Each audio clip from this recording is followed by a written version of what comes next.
Sheikh Hasina 5ই August পালিয়ে যাওয়ার পরও আজও পর্যন্ত বাংলাদেশের বিভিন্ন দপ্তরে এর দোসররা রয়ে গেছে, যারা এখনও চাচ্ছে যে শেখ হাসিনার মতো একটা সরকার তাদের দরকার, তা না হলে তারা চুরি করতে পারবে না।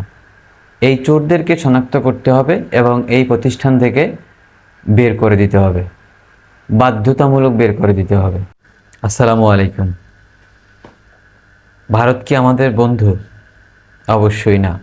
ভারত আমাদের কখনোই বন্ধু হতে পারে না। শেখ হাসিনার আমলে ভারতের সাথে হওয়া 2010 থেকে শুরু করে 2024 সাল পর্যন্ত 22টি চুক্তি এবং 63টি সমঝোতা স্মারক, যার কোনোটি আমরা জানি না।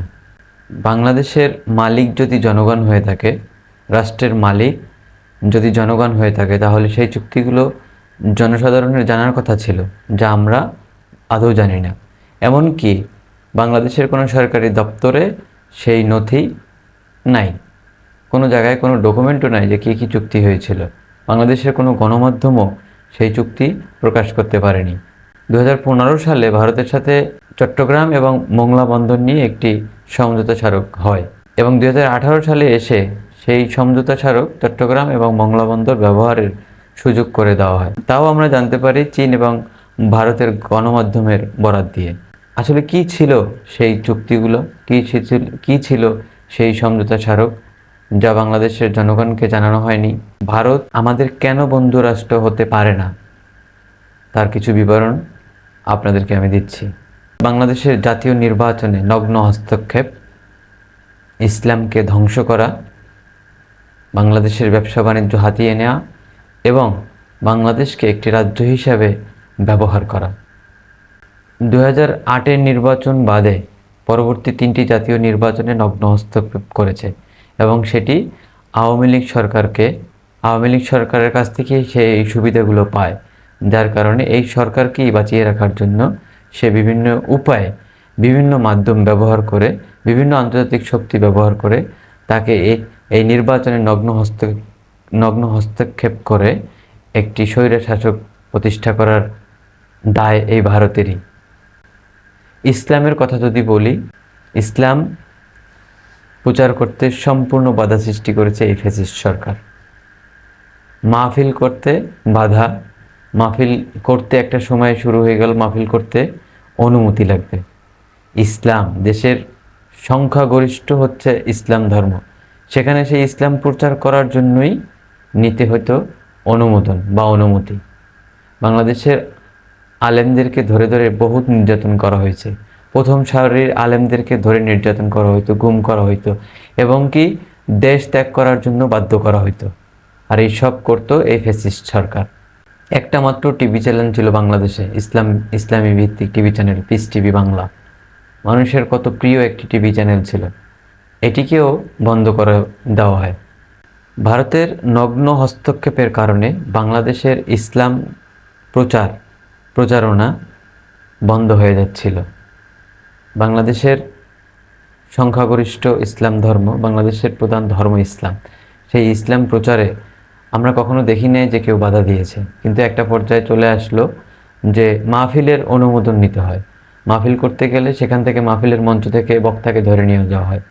তাদের অন্যায় কী ছিল, তাদের দোষ কী ছিল? তারা শুধুমাত্র সত্য কথা বলতো, আর সেটা সহ্য করতে পারতো না এই ভারতীয় ফ্যাসিস্ট সরকার শেখ হাসিনা।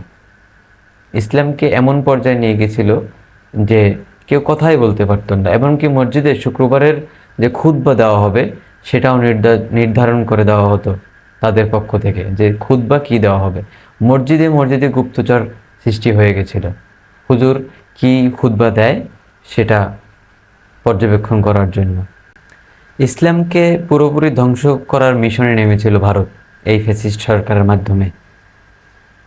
বাংলাদেশে মাহফিল করতে বাধা প্রদান করা যায়? বাংলাদেশে মাহফিল করতে গেলে অনুমতি লাগবে, এরকম একটা নিয়ম তারা চালু করে ফেলছিল। বাংলাদেশের প্রথম সারির আলেমদেরকে ধরে নির্যাতন এবং গুম করা হতো, জেলে দেওয়া হতো, বছরের পর বছর আয়না করে রাখা হতো এবং কি দেশ ত্যাগ করতেও বাধ্য করা হতো। ইসলামের সবচাইতে বড় শত্রু হচ্ছে এই আওয়ামী ফ্যাসিস্ট শেখ হাসিনার হাত ধরে বাংলাদেশে অনেক কিছুই হয়েছে। বাংলাদেশের ব্যবসা বাণিজ্য পুরোটাই চলে গেছিল ভারতের হাতে। এমন কোনো প্রোডাক্ট নেই যা ভারত থেকে না আসতো। সব কিছু ভারত থেকে আসা শুরু হইতো।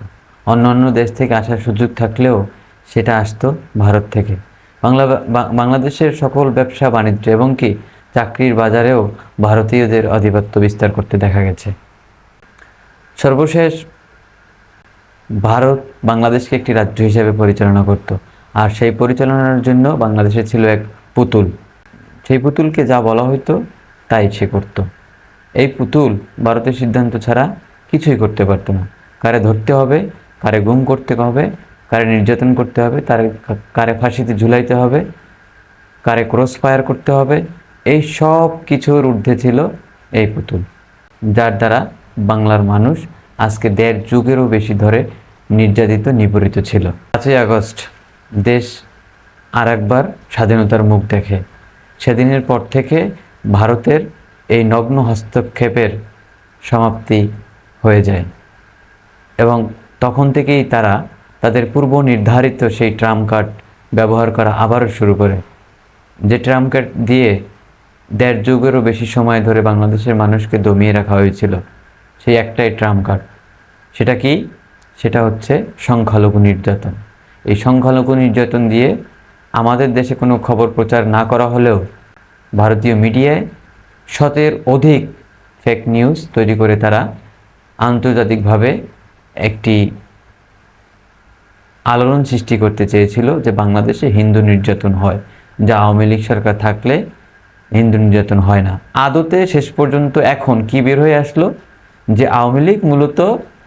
হিন্দুরা মূলত আওয়ামী লীগের দ্বারাই নির্যাতিত এবং তাদের এই ট্রাম্প কার্ড হিসাবে হিন্দুরা বারবার ব্যবহৃত হচ্ছে। তারা বারবার এই ট্রাম্প কার্ডের ফাঁদে পা দিয়ে তারা নির্যাতিত হয়ে আসতেছে। কেন? হিন্দুরা কেন নির্যাতিত?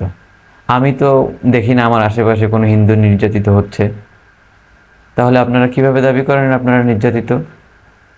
কেন বলেন এটা? কেন করেন? কি উদ্দেশ্য করেন? একটা গোষ্ঠীকে সুবিধা দেওয়ার জন্য যদি এই ট্রাম্প কার্ডের আপনারা বলি হন, তাহলে এর দায় কার? বাংলাদেশের জনগণ নিবে? ৫ই আগস্টের পরের দিন ভারতের সেই ট্রাম্প কার্ডে ব্যবহৃত হয়।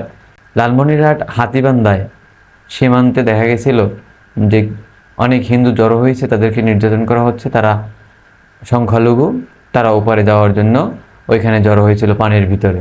আদতে তাদের সাথে কোনো বউ বাচ্চা ব্যাগটা কিছুই ছিল না এবং আজকের দিনে সেটা আন্তর্জাতিকভাবে স্বীকৃত যে এটা একটি ভুয়া নিউজ ছিল। আওয়ামী লীগ নেতা প্রায় ৩০০ লোক সেখানে জড়ো করেছিল এই ব্যবস্থা, এই ট্রাম্প কার্ডের নির্দেশে। সর্বশেষ এখন ভারত সব দিক কূটনৈতিকভাবে পরাস্ত হয়ে এখন বাংলাদেশের বন্যা বয়ে দিচ্ছে। সবগুলো গেট খুলে দিয়ে বাংলাদেশকে তলিয়ে দেওয়ার চিন্তাভাবনার শেষ মহাযজ্ঞ তারা করতেছে। কিন্তু তারা ভুলে যাচ্ছে যে বাংলাদেশ কিভাবে পরিচালিত হবে সেটা নির্ধারণ করবে এই দেশের জনগণ। কোনো মহামারী, কোনো বিপদ, যা কিছু ঘটুক না কেন, বাংলাদেশের মানুষ একত্রিতভাবে সেটার সম্মিলিত সমাধান করার চেষ্টা করবে। আজকে দেখেন বন্যা দুর্গত এলাকায় কত মানুষ কতভাবে, কত দল, কত গোষ্ঠী কতভাবে সাহায্য করে যাচ্ছে। কই থেমে আছে কার্যক্রম? অবশ্যই থেমে নেই। আমরা ভারতকে মন প্রাণ থেকে ঘৃণা করা শুরু করলাম। পিনাকি ভট্টাচার্যের হাত ধরে বাংলাদেশে শুরু হয়েছিল ভারতীয় পণ্য বয়কটের ডাক এবং সেটা সফল ছিল। আজকে এসে পুরো বাংলাদেশের মানুষের ভিতরে এটা ছড়িয়ে যাচ্ছে দিনকে দিন যে ভারত আমাদের কখনোই বন্ধু হতে পারে না।